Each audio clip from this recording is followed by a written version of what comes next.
Bored at home? Head over to Chumba Casino and join some serious social casino fun. With hundreds of games at your fingertips, no purchase necessary. You can play anytime, anywhere. There's a special welcome bonus waiting for you when you sign up. Play for fun, play for free, and you can even redeem some great prizes.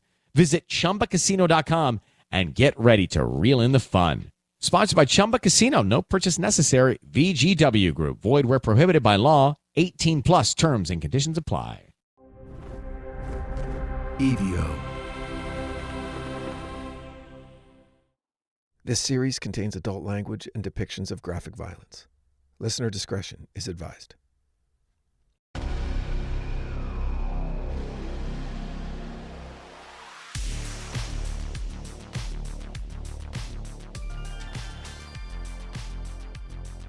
Hello, and welcome to The Devil Within, Season 4, Satan's Shadow, bonus episode 1. So we're doing the weekly episodes a little bit differently for the run of this season. Rather than 2 new episodes a week, what I'm going to be doing is running the main episode of the season and then followed by episodes like this, where I'm going to be in conversation with some of my favorite true crime hosts who were gracious enough to agree to listen to the episode and then come and talk to me about it. And one of my favorite people in the world, I'm very lucky to be joining us today. Former colleague, current friend, and future colleague, and host of the wonderful podcast, Death by Southwest, Margot Carmichael, joining us. Margot, thank you. Thank you. What a lovely and very professional intro that was. That's how I do shit, okay? I know. Don't worry about it. I know. Listening to your podcast, listening to episode 1, I was like, God damn it, Branden. Like, he did it again. This is so good that I want to change the way that I do my entire podcast, because my podcast is very different. It's super, like, laid back, and there's, it's not scripted. I'm just going off the cuff, which is comfortable for me. But hearing this, it was so engaging and like, did you do the audio editing and the music for this? Yeah, I've slowly over the last 4 or 5 years, I've become a one-man show. I do the writing, the recording, good. I do the editing, I do the music, I do the mix down, I do all of it. Yeah. So it's just listen, a small business owner like us, okay? Mm-hmm. The more aspects of your industry you can learn, 1, just so it keeps costs low, and 2, you're not getting screwed by people. Right? That's true. Yeah, that's true. I was impressed. I'll tell you, I was impressed. I mean, across the board, but the sound effects, the music, the way that it faded in and out, it sounds very professional. I liked it a lot. There was one sound effect where I was like, oh, where you talked about like he cut her so deep, and then it's like when he cut her throat. Yeah. Oh, you could like feel that. But I'm not just going to spend this whole time complimenting you. We're going to talk about things. I have notes. I have 5 pages of notes here. Wow. Well, listen, I love stuff like this. I do tend to sometimes take myself a little too seriously with some of the stuff, but I love it. And you're very good at it. It's cut, like, I've listened to all the seasons, and I can already tell this one will be my favorite because I like the subject matter. And I mean, but you've been the way that you write, I've always fancied myself quite a good writer. And then I hear your writing and I'm ugh, fuck Branden. Damn it. He's so good at it. Stop it. Well, look, I chose this guy. Yeah. I live in LA. I live in LA. I wanted to know that. Right. I live in LA, and that story in the opening is true. I had a boss. I was working at a hotel. We're valets, right? And when it's slow, it's just a bunch of dudes sitting around, like just effing off and breaking balls, right? And he was the master of it. But on this one day, he was very subdued and was reflective, which was a different version of this man. And I was like, something's wrong, or something's right, or something's bothering. So, something had changed, right. And he went, when he remembered, he went right back to that summer, right? Wow, and I wasn't a dad then. I'm a dad now, and so retroactively, I can recognize the still lingering kind of fear for his family when there was a Sure. serial killer on the loose who would attack anybody at any time. He had no MO. He had no his victimology was all over the map. And what spurred this conversation was the death of this guy in prison. And then he Right. went back to 1984, the Summer Olympics, the sweltering summer of 1985, and how the city was on edge. And remembering that spurred me, interested me for this. But it's never Yeah. enough. It's never enough for me, right? Like, I know. You said to me yesterday, like, "I can't wait." Like, "I did something kind of dorky and nerdy in here. I can't wait to see what you think." And so I was obviously like listening. I'm like, "All right, so what'd he do?" But I wanted to say that before I say that, you didn't hear about the Night Stalker until 10 years ago. That's the first time you had ever heard of the Night Stalker? Like, where have you been? I had heard of the Night Stalker. I hadn't heard the Okay. name Richard Ramirez. Ah, okay. Okay. Okay, that makes more sense. And if I think about it, I probably had heard the name, but in the context of my relationship with my boss and how fun and crazy it was, right? Like, that was the last You thing that I weren't expected him to expecting that. say, Yeah. right? Okay. So it just right, it was it was a Threw shock, you right? off. Okay. That makes sense. That's one of the first things I wrote down. I was like, he didn't know about the Night Stalker. That shocked me because 10 years ago you were like 60 or 50, right? I'm just kidding. What was that?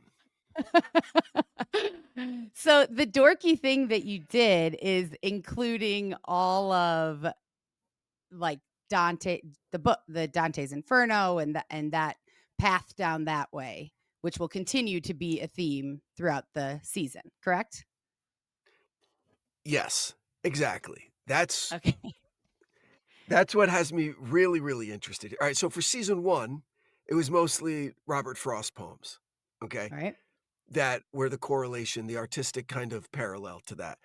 In Yep. season 2, 'cause it was a case in England, it was all Shakespeare. Like, the episode titles were all Shakespearean lines, and episode 3 was in New York, it was all Billy Joel, okay? Right. Billy Joel's a poet too, all right? He Okay. should. Piano Man? Are you Of kidding? course, all of his Yeah. songs.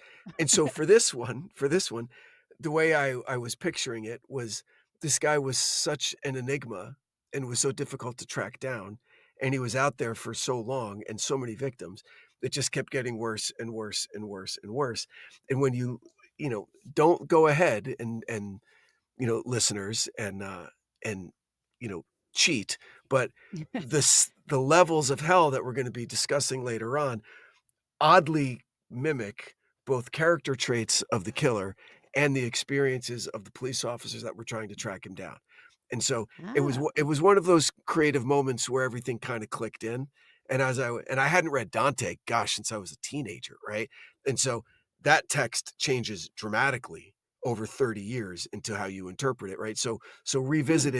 revisiting the text and how I view religion now and how I view just the nature of sin right now it has changed so much from when I was a kid until now. So that's what gets me up and gets me to work every day is re-exploring that and how it relates to the show. So yes, I'm a nerd. I could tell you were very excited about it. I could hear it in your voice when you were talking about it. And I was like, and you're saying like, there's the classics that like we all know well. The Canterbury, the Iliad, Don Quixote, and the Divine Comedy. And I was like, the only one I've read is Don Quixote, and I consider myself a reader. And Right. I never read any. I never read Dante's Inferno. Really? So this was yeah, so this Okay. was very educational for me. I wrote down, you started talking about it and at some point Jesus came in. And so I just wrote down Jesus and then it says not a fan. Well, that's the whole nature of limbo, right? That's the problem that the Catholic Church has been wrestling with the idea of limbo for since the church started. What Well, about I everybody who lived before the Jesus was born? All right. none of those people are gonna ever know the divine love of Christ because they weren't baptized, because they couldn't have been, because Jesus wasn't born yet. So think of all of the people who lived, and that was what Dante was struggling with. Some of his heroes, his literary heroes like Ovid and like Virgil, Aristotle, Socrates, these great monumental figures in his life. Sure. He was such a devout Catholic that he felt a little guilt about idolizing them. So he wanted to create a vehicle for him to be able to understand why they're there and to kind of chill with them in limbo. And so that's what he wrote himself into the story. Yeah, I'm gonna have to read it now. I mean, obviously, I've heard heard of Dante's Inferno for a million years, Yeah. but never was I ever like moved to like, oh, maybe I want to read that. I do Mhm. kind of now. There was one quote that you used: "Eternally desirous of salvation." Mm. I thought that was great.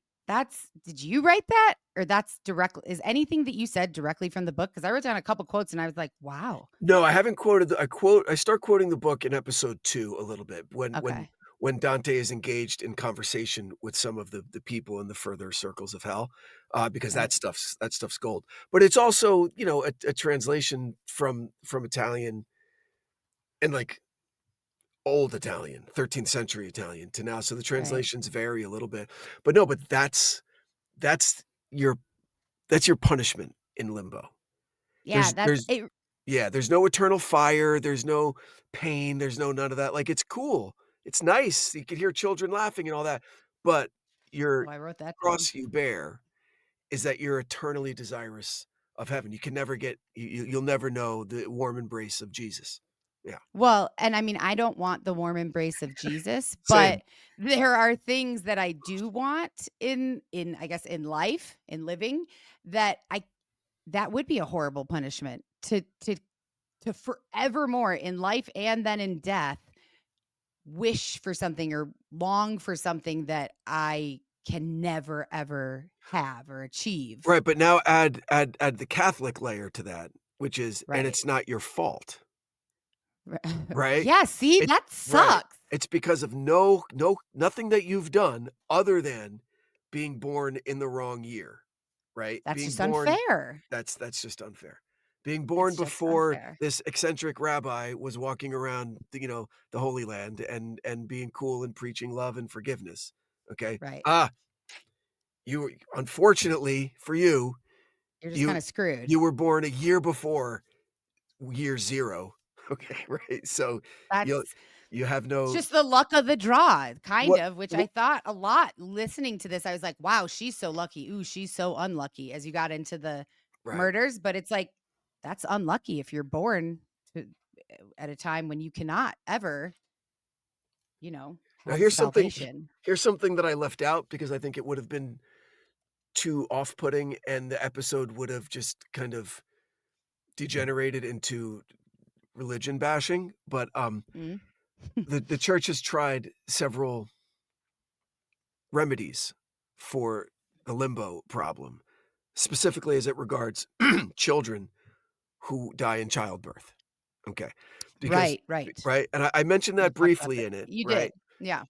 But what I didn't mention was one of the more creative, uh, remedies for it. The church Uh-huh. had said an official doctrine that a certain amount of prayers, individual prayers, would be enough to release an infant who died in childbirth from limbo into heaven.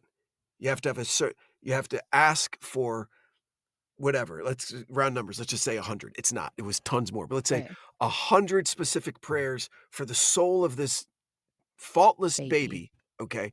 We'll get the church in heaven. We'll get the soul of the kid into heaven. And now some of these really small parishes of Catholicism around the world maybe had 12 people in it. Like, well, how are we going to get all of these prayers? That's still not fair to us, okay? Because Right. now we know there's a solution, but just by Like, just out of geography, your reach. right? Yeah. Geography is preventing us from doing it.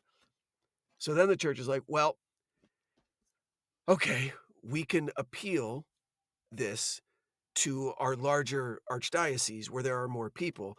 Um, Mm. and like religion would do, they put a price on it.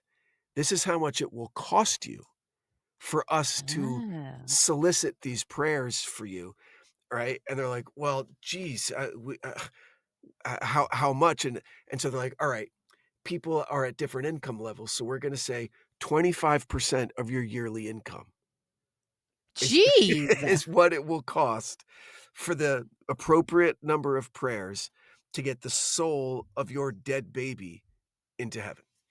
I'm sorry. Can you imagine being someone who believes this? I And know. that's and I know that I'm probably gonna get some backlash for saying that, Yeah, I but know. I know. like being somebody who actually believes if I give this them 25% of my income, they will say enough prayers that my baby will be into heaven. So when I Like, die, I can be reunited with my child that I never got to meet.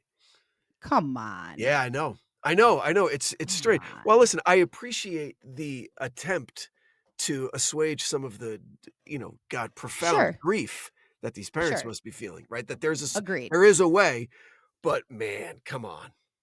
Well, and I understand that obviously if listeners haven't guessed, I'm not religious, Mm, but I understand that and I can appreciate and respect that it's hope. It gives people hope. Having religion, that's a big aspect of it, is believing that there is more, having hope that that this isn't it. right. Um, I can understand that, and also I think that that's like kind of a ooh, I don't know if I feel like it's kind of a cop out to like not Sure. make the most of this time. No, Like right. to me, this is it. So it's not It like, isn't. I'll do it in heaven. And isn't this enough? Right? Well, yeah, I'm This gonna be tired isn't by this the time this is amazing? over. But I mean, in terms of it's something better after, how great is this here? Yes, there's a lot of pain, there's a lot of destruction, there's a lot of suffering, there's also a lot of beauty and a lot of opportunity and a lot of wonderful emotional opportunities to feel excitement and love and joy and sorrow and like, oh, it's amazing. True. It's amazing. True. So, Yes, yes, agreed. it's amazing. I really liked another thing I wrote down is you said that painted in hues of gold and green with gentle streams and the air perfumed with wildflowers and soft warm breezes that echo with the laughter of children. Mhm. Wow. Yeah. You wrote that. Yeah. That is the I mean, that was you could like feel that. I could feel the warm breeze. I could do without the laughter of children in But that it's a consolation prize. imagination. It's a consolation prize because you're not getting Yeah. into heaven. It was I mean, your writing is really direct and to the point sometimes, and then also like very like uh colorful and Mm. and creative and yeah, it was Look, the imagery comes from Dante. sure. The final result here is just my interpretation of the interpreter's interpretation of what Dante wrote, 900 years ago. So, yeah. Right. Yeah. Um that's about all I have written down on that aspect of it. I like it. I'm curious to see where this goes because I know nothing about this the Divine Comedy or Dante's Inferno or any of it. So I am definitely interested to see it how you tie it in going forward Yeah. and just learning more about it because now Yeah. I'm curious about Dante and Dante's Inferno for Well, sure. are you familiar with the movie Seven? Yeah, Of course, right? One I've of the seen it. Yeah. probably Seven Deadly Sins. the greatest horror thriller of all time. Okay. Yeah. The 9 circles of hell are basically the 7 deadly sins with limbo first, then the 7 deadly sins, we get to 8, and hell being the ninth circle. Actual hell is number 9. Oh. Right, so it's limbo, and then an exploration of the 7 deadly sins, Okay. and then hell. And so, in ways that really, it's listen, I love the creative kind of process because of the risks that you get to take, Mhm. like, um and yeah, is it a risk doing it this way? Sure, it might turn some people off, maybe not, Yeah. right? Sure. But also but at the same time, I think if you give it a chance, it will allow maybe a deeper understanding of both the killer, the cops that were tasked with catching him, and the general feeling in a city of 10 million people at the time, because that's just the parallels are strange with how hot the summer was. Okay, Mm-hmm. boom, right there, Hell. hellish, right? Of course. Mm-hmm. Okay, this an absolute demonic fucking maniac, right? Who Yeah. we start exploring his obsession with Satanism later on, which is, why this story makes sense for the Devil Within, right? It's like Sure. I like to have some kind of satanic kind of attachment to it. And so and then the parallels and the similarities and the way things dovetail just is just kind of uncanny, and it makes me feel like I made the right decision here. And maybe I did, maybe I didn't. Who knows? But Well, I don't know because I've only heard episode 1, but I'll let yeah, you know if I think you didn't. Nothing you okay. can do about it at that point. That's true. That's true. You gotta take the leap. Yeah, Yeah, yeah. I also think like good timing with this one, which I know you couldn't have possibly known, but on Peacock, there's a new documentary about Richard Ramirez that just Mm, came out, I don't know, within a couple weeks. And they're advertising that really big. And then also, obviously, sadly, all the fires in LA, but yep. having a season that focuses on LA and hearing about LA, it's a sad but interestingly timed Yeah, yeah. coincidence. And while that's Um, a good thing about all these projects, that are out there, um, the bad thing that I ran into, I wasn't aware of these projects, and so a lot of the people that I would have wanted to talk to had exclusives with other things, right? Right. oh, So a lot of it is gonna be like, archival footage, archived interviews from, like, news reports and other stuff that's in the public domain, but, I'm getting a couple of people, like, I've got some no Dante scholars would talk to me because I don't have the resume to in their opinion. really? Yeah, Oh, they're like yeah, too snooty and too exactly. like Yeah, these are stood. they're like, university professors and stuff like that with Like, the we're not tweed coming on your jackets. Right, podcast. yeah, and I'm like, "Come on, give me a break. I could talk about shit." But so, no. You can. Yeah, I know, and to be honest, I felt a little like, "Oh, like, I'm not good I enough." don't think that I don't think that that will be. I think like I really enjoyed the um the clips that you had in. Like the clip of Reagan was great. Yeah, I've just never kind of heard that. to set That was to funny. set the tone, to set the tone. Yeah. Yeah, yeah, yeah, Yeah, yeah. and the news talking about the Olympics, like, I mean, I was barely born when this happened, Right. so I don't remember any of it. Obviously, I've seen things about the Night Stalker, but I like the I like setting the scene with LA, and I like how you refer to LA as a her Mm, and herself and she instead of yeah. like itself and the city. I like that. Nah, People will like that. that's That was I good. I I stole that from Anthony Uh, Kiedis. That's how he refers uh, to LA in his songs. oh, really? Yeah. "The I guess city she loves I me," he said. oh, that's right. Yeah. That's right. Yep, in, Mm. Under the Bridge. Yeah, yeah. Okay, can we talk about some of the murders We that can. happened in episode 1? Yeah. Because I was taking notes as I was listening, Okay. and so I'm just you tell it in a way that I can really see it. So, and I didn't, of course, write down this woman's name, the first woman who was murdered, Jenny and Vincow. her son. Okay, Vincow, and the Yep. 47-year-old son. And, like, that was one of the instances where I was like, "Oh, what bad luck for her. She's only been there 3 years, and she has, like, a handicapped child, Yeah. and Yeah. is handicapped not the right way? I'm always paranoid that I'm saying something that's gonna be, like, not woke enough for people. Um He had, gosh, now you have me, walking on eggshells. I guess mental defect or deficiencies, I guess, Okay. where Mental illness? mental illness, thank you. So, I don't know. where, he was institutionalized for Right. a lot Ugh. for a long time. Yeah. Sad, so sad, but I was as I'm listening, I'm, like, picturing it, and he sees the screen and then sees the door wide open, and I thought it was very interesting. I've never heard of this. I can understand the concept, but I've never heard it referred to as pattern recognition or pattern disruption, Right. and I really liked how you told, like, the lion in the Right. tall grass, like, that's something is disrupting what you're expecting to see, and then now for always in the future, that's going to tell you that there's You like recognize it. danger. You recognize it Yeah. from then on, right? So Yeah. you can spare your body the trauma of the adrenaline response and the flight response and all that, and Really cool. that's how we survive.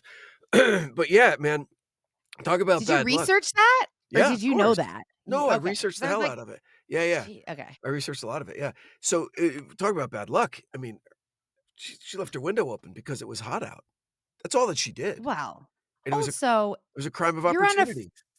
I know, but if you're on the first floor of anywhere nowadays, I would never. And I thought that a couple times, like how you said at one point with the murder, with the women who lived together. Yeah, Okazaki and Hernandez. Yeah, Yes, Maria, yeah, right? Yeah. yes. And like that, you would never expect somebody to come into your garage and kill you. And I'm listening. I'm like, yes, I would. Yes, I Right, but would. after the doors But maybe closing, not back then. not back then, or well, a couple of things. A couple of things. So I partner on another podcast where she always does cases. Oh man, like half of them have to do with kids, and I'm a dad, and it just Ugh, hard. and and it has affected me to a point where I was telling her this story, and she still breaks my balls about it, but we have, an alarm system in my house, not like nothing elaborate, like something that Sure. you get, like, I think I got it because they sponsored an episode last year, right? Like Simply Yeah. Safe, right? So I got an Yeah. alarm system, right? Um, and I have a one-story house, you've been there, okay? Yeah. And because of all of these weird and awful true crime cases, I in my daughter's rooms, I took some extra security measures, right? But As you nothing should. they're just like they're like little booby traps, okay, But on you the like put windows. wire under the windowsill or something? No, something it's like right out of fucking, like, Home Home Alone, like Alone. something Kevin McAllister would do, right? They're like gravity-powered things, so if someone is able to open the window, a loud noise will happen and wake everybody up. Okay, right. So, Good. That's yes, I good. do 100%, and I can't go to bed until I check them and make sure that everything is in place. Yes. So there's that. And what was the other thing you just said about, because I'm not a Um, gun guy. I don't like having weapons in the house, but oh, so, yeah. Well, I think it's interesting because you're a man, obviously, telling this story, and these are women, at least thus far, that only women that he's yeah, killed. yeah, And Mark and I talk about this a lot that like men are just not conditioned the same as women to be as fearful. And obviously that's a generalization. I don't mhm. mean I'm sure there are men who are fearful. But I'm constantly checking my back seat in my car before I get in my car, checking under my car. When I pull in before I get out, I make sure that the front door light is on and like I am always looking around me and probably too aware of my surroundings to make sure that nobody's like, gonna kill me. And it's smart, And it is smart, but I think that probably, yes, obviously this was what, 1984 and 1985. That was forever ago. So there wasn't like this whole true crime obsession back right, then. right. And people were less frightened, I'd imagine. But I thought about your daughter. I don't know if you say their names on the podcast or not, but I your don't. daughters. Yeah. Okay. So your daughters, while I was listening to this, and I was watching like a Law and Order the other day and thought of them again. And I was like, knowing you and knowing your wife, like they're going to be ready. They are going to be like strong, ready. Anybody tries to fuck with them and they're going to be totally okay. I hope so. But what you just said is so much more important than toughness and grit, which are also important, but situational awareness, right? Oh, yeah. Having the foresight to be able to not have to fight or defend yourself. You know what I mean? Did you know that parents rank financial literacy as the #1 most difficult life skill to teach? Meet Greenlight, the debit card and money app for families. With Greenlight, you can send money to kids quickly, set up chores, automate allowance, and keep an eye on your kids' spending with real-time notifications. Kids learn to earn, save, and spend wisely, and parents can rest easy knowing their kids are learning about money with guardrails in place. Try Greenlight risk-free today at greenlight.com/Spotify. Pack your body bags. We're going on a slaycation. Tim, what's a slaycation? A slaycation is a murder or mysterious death that happens while you're on vacation. If you like to mix humor with horror and travel, join me, Kim Davis, and me, Adam Tex Davis, and me, Jerry Colbert, as we look at the craziest slaycations that will have you asking, what the F is wrong with people? You can find Slaycation on Spotify or wherever you get your podcasts. Just remember, getting away can be murder. Well, that's why the last murder that you talked about in this episode. Right? Hold on. Before we get to that, before we get to that. Yes. Because you said something. So. Oh, and I have questions. Keep going. Like, Sorry. just imagine her about Maria Hernandez in her routine. We get into these routines, okay? Yep. Coming home from work. I lived in a house once that had an automatic garage door opener. And I would know before I could see it, I'm a block and a half away, I'd hit the button on my visor. So as I'm coming around, the door is open. And I hit it before I'm even underneath. So it's closing as I'm pulling in. Don't even look behind. I'm sure she was doing something like that, right? And Ramirez was just waiting and walked right in. And this whack job, right? That was what scared me the most about him. Is that he needed her to see him. He pounded on the car. Evil. Boom. Right. Yeah. You're going to watch what I do to you. Like, that's evil. That's beyond. That's who this guy is. It gets so much worse. It gets so much worse. Well, this was, and again, like, I'm taking notes while listening, and you say that she like puts her hands up. And I was like, what? No, what the fuck are you doing? Find a weapon, run, get, like, I don't know, do something besides stand there like this. But then I ate my words because that saved her life. That saved her by life. putting her hands up. That saved her life. But I do have a question because she, and I thought, smart girl when she played dead. 100%. That's so smart. Still to this day, I think that's a good thing to do if you're in a situation like this. But then he went inside and killed the roommate, which Dale. I was like, what? Dale, why are you putting your head? Okazaki. Why are you sticking your head up? Play dead. Like, don't get up. That was creepy though, how you described it, that he was right there. Like, she popped her head around and just right there. I mean, bang. Terrible. But before that, you said that when Maria heard him go inside, she opened the garage door and she fled down the alley, something. Yep. And then he went inside. And then she heard the gunshot when she was like fleeing. She could hear him shoot Dale. And then he comes out the front door and she's face to face with him again. So did she turn around and head back when she heard the gunshot, or was she just not even that far? No, so the garage door is in the back of the house where she pulled in. She opened the big garage door, right? The big garage door came outside and was going to the front because she had hoped that he would go out the way he came.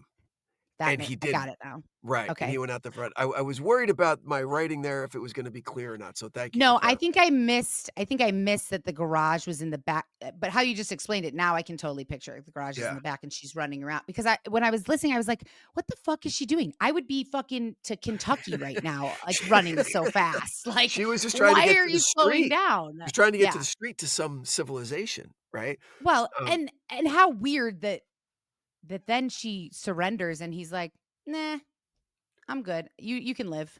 Right? Thanks. They're walk playing away. that Catch Me If You Can around the fucking car like a couple of toddlers, right? Right. And he's got it. And then finally she just says, okay, I'm tired of running. Please don't shoot me. Just don't shoot me. You already shot me once. And he went, yeah, okay. See ya. I mean, that's weird. It The was only so thing I can think is weird. that he respects her, like she played dead, then she got away, and then, maybe he had, I don't know. What do you think? Okay, no? No, there's a reason that we get into later in the season. Okay. See, Okay. listen, what astute listeners, or smarter than me listeners, will have picked up already is, how do we know what happened with Dale Okazaki in the kitchen? Well, sure. Because Right. no one was there except for Dale and Richard Ramirez, and he's dead now. She died there, right? So he was obviously captured and gave extensive interviews about all of these and was very honest and open about what he did to these people. So that's how He's we're proud. able. Right. So that's how we're able to get these minute by minute accounts of exactly what he did and exactly how he did it. So Yeah, I liked the like the 8 seconds. And when you said it the first time, like she knew that, she'd open her garage and 8 seconds late, she pressed the button, 8 seconds later it was open, she was in the garage. And I was like, that's going to be important. That's an interesting detail to include. it's just also to show the routine that sometimes can trip us up, right? What That's right. That's what I was going to say. I don't have a garage. I have a carport, but Mark Yeah. has a garage. And Yeah. so when sometimes he'll leave for work and I'll move my car from the street into his garage. Mhm. And it's I don't know, 5:00 in the morning he's going to work. So it's very early. There's no one out. It's dark out. Who's trying to get into his garage? I don't care. I am so paranoid about it that I have a knife in my car. So when I get out of my car in the garage, I have the knife in my hand just in case Yeah. there's somebody there. And I don't shut the garage until my hand is on the front door. And then I shut the garage door because I don't want to shut the garage door and be locked in this Sure. garage with somebody. Yeah. So Yeah, it is. I totally agree. You get into a routine and you don't do that. But that's how you get killed. And then you drop you lose your situational awareness, right? Yep. Your ability to recognize disruptions and patterns is all that you're Yep. relying on then. And if someone is more prepared than you, that won't be enough. That's right. Right? That's right. Be Yeah. more prepared. Yeah. Yeah.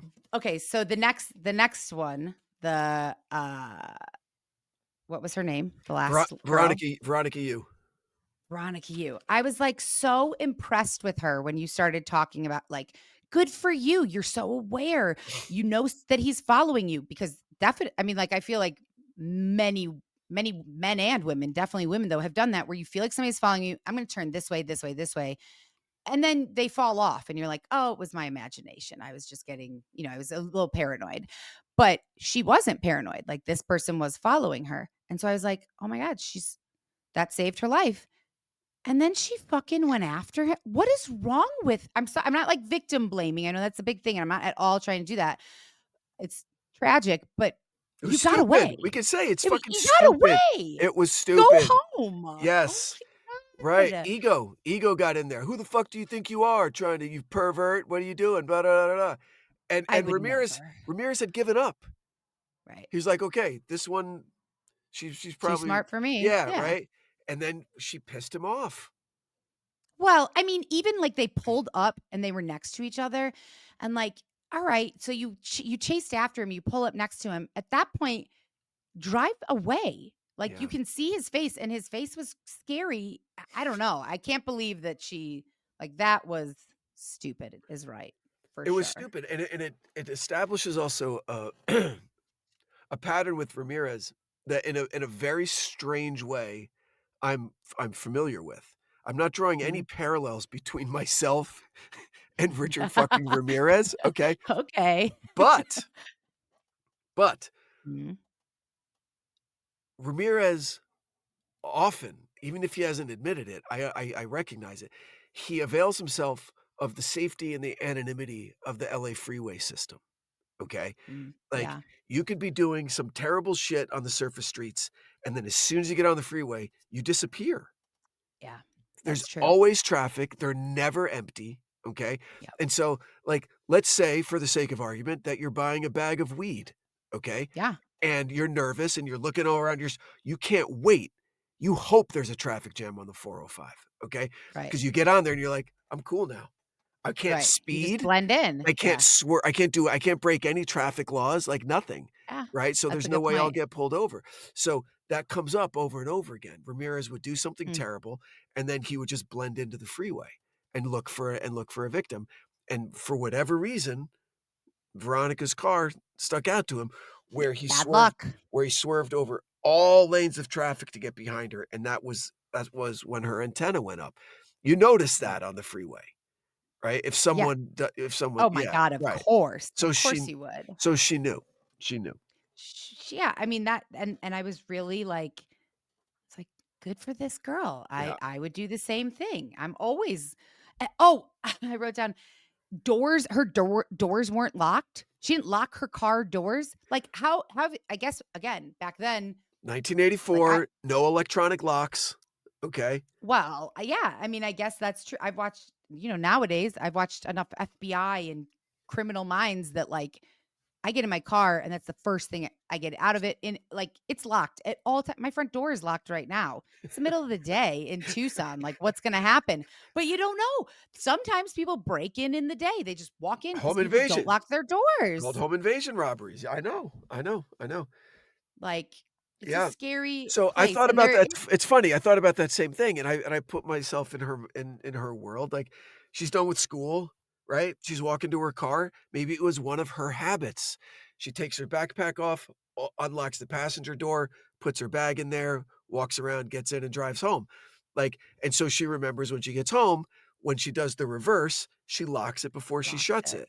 But at that moment, it was unlocked. I don't know if that's true or not, right? That's a very That makes sense. plausible scenario. Totally. Yeah. And it was cost her her life. cost her life. So many Yeah. things she could have done differently. Oh, God. The first of which is you don't get out of your car to confront a stranger.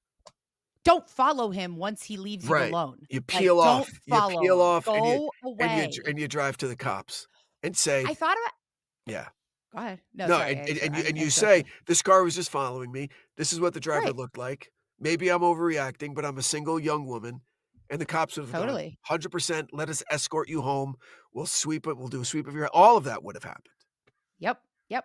Absolutely. And that I think I was thinking, and I think this a lot because I watch a lot of crime, FBI, blah blah blah shows. It's hard to commit a crime nowadays. I mean, it happens obviously every single second of every day all over the world, but it's a lot harder. I was thinking like in the 80s, you said 9 months, he was just out killing people. No. He was killing people for 16 months. It was 9 months before the city knew that there was a serial killer on the loose. That 9-month period of limbo. Right. Right. Yeah, you said that multiple was when times. no You're one right, knew you're what right. was going on. And then Right. when they did know, it was another 6-7 months of this maniac out there. Yeah. Like that's crazy. That would probably not happen today. I'm not going to say never happen today, but if you think about it, there weren't cameras on every street. There was no cell phones, no GPS track. Like I think I've said this to you before, but all you have to do is outrun the cops when you commit a crime back then, and like you're good. I've talked about this a lot with other people, and it's for all of the wonderful police work and stuff that have captured these people. How many people have gotten away with murder? Oh my God, so many. So many. How many perfect crimes have been committed? And because people are the main thing that gets people caught, well, is stupidity and ego. But if they keep their mouth shut, Sure. right? We hear about them at least a couple times a year, a deathbed confession, right? Yep. Someone's like, okay, I did this 60 years ago and I got to get it off my chest. Like, whoa, dude. Good for you for being quiet this whole time, right? You know what I mean? Like that's like where I grew up in Jersey. Like he's good people. He knows how to keep his mouth shut, right? Like that's what it's about. Yep, that's true. Oh my God, so many. It's really creepy to think about. There's so many because I always looked at. Yeah, we did a case that, in my mind, if they would have kept their mouth shut, listen, they're criminals, they're murderers. It's horrible. Okay, right. But it was the perfect crime. It was the perfect crime. A guy married, started banging the nanny. Okay. All right. Shocking. Right. And they wanted the wife out of the picture. All right. They wanted her dead because she had the money. Okay. Right. So here's what they come up with. It's genius. Okay. They catfish a guy on some kink website. Okay. Yeah. Pretending this just happened. Pretending to be the wife, like, hey, I want rough, violent sex, and I like to be scared, so break into my house. Yep. Okay. Dude, that's this just happened. Yes, I read this story, the nanny, the Magdalena something. With the weird last name, the Brazilian name. Yeah. Yes. Yep. Yeah. I mean, think about it. So smart. The more the guy plays into the kink, the more he thinks that it's real. I got to break into that. So it looks like a break-in. It looks like a rape and everything. Yep. But they just couldn't keep their mouth shut. Well, how diabolical is that setup? It's so evil. It's And they had so like evil. they had kids. Yes. He had a child with her. Yes, I know. How can you I don't understand. Just leave. I know. Bye. And I'm running away to Brazil with the nanny. exactly. Like you're the first guy to bang the nanny and leave your wife? No, of course not. Right? I mean, Exactly. yeah, but It's gotta be murderous and that kind of murderous. Like, that kind where jeez. where, and I'm not kink shaming at all, but No. you have to implicate a guy who was just looking to get off, right? I know. I felt bad It's for him. terrible. He had a sweet little dog, I Yes. remember. And like, oh, Ugh, so sad. awful. Yeah. But so what yes, going back to good. your point is Yeah. that yes, it was the 80s. It was, I think what you're kind of saying is that it was easier to get away with shit back then. Yes, of Yes. course it was. Yes. Absolutely. Which always that's like a rabbit hole that I could Yeah, but go technology is down. catching up, so a lot of those motherfuckers who thought they got away with shit back then, now the genetic Right. genealogy is nailing them. Yes. Yeah. That's true. That's Yeah. true. Yeah. And I'm interested because you didn't say, at the very end, you say Valley Intruder is how he was known. Obviously, we know that he comes to be known as the Night Stalker. Yeah. But Yeah, there was a specific spree within his overall spree that a news report. I kind of hang a lantern on it a few episodes down. The newscaster that dubbed him the Night Stalker.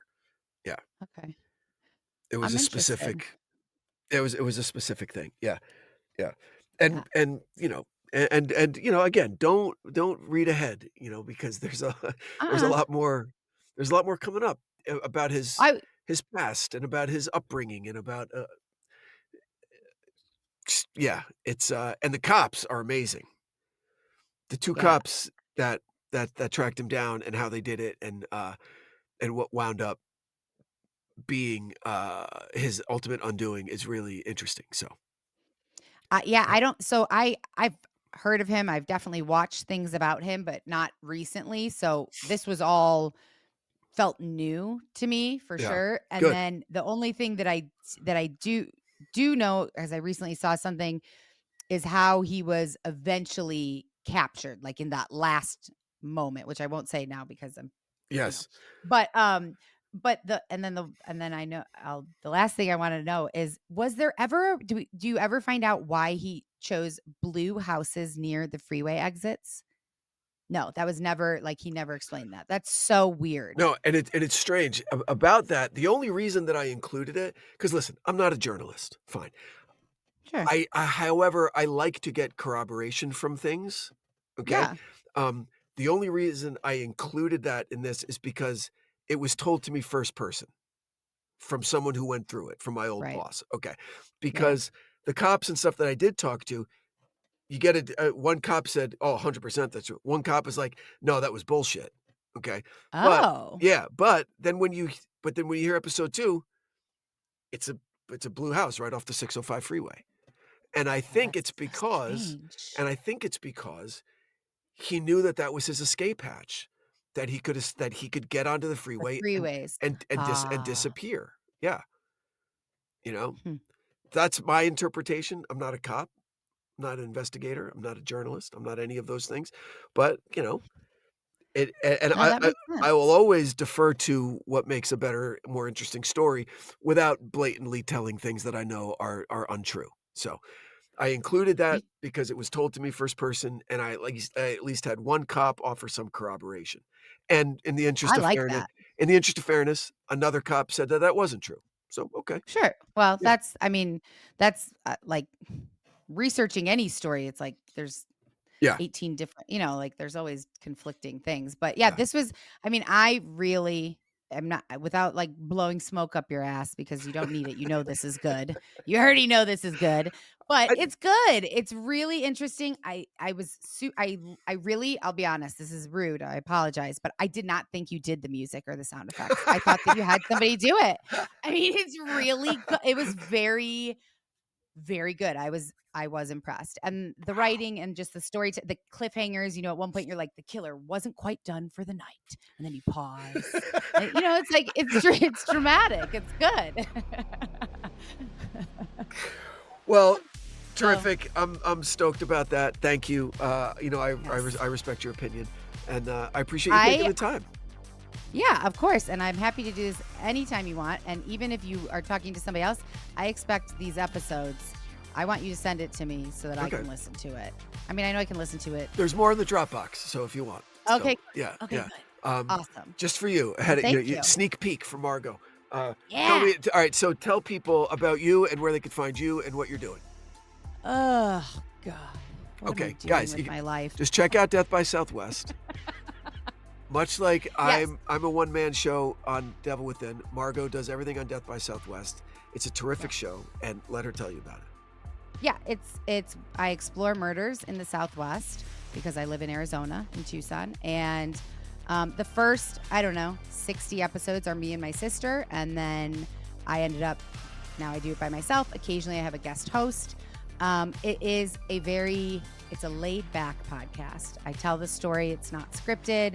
You definitely will hear about my life, my dogs, my everything. So it's personal and true crime all in one. That's great. There you go. So do yourselves a favor. Please go follow Death by Southwest on Apple Podcasts and check out Margot's work. You'll be very happy that you did. And thank you. You're welcome. And so Devil Within, Satan's Shadow, out now in release. Main episodes drop every Wednesday, and we'll be doing these bonus episodes every Friday throughout the season for all 9 episodes of the season. So, yeah. And the videos of these bonus episodes will be up. Don't make that face. I'm going to make sure they're up. Available on YouTube. Yes. So please check it out. Yes. So guys, Margot, love you. Thank you so much for taking the time here. Thank you. Thank you very much. And I want to thank everybody for listening, and we'll see you next week.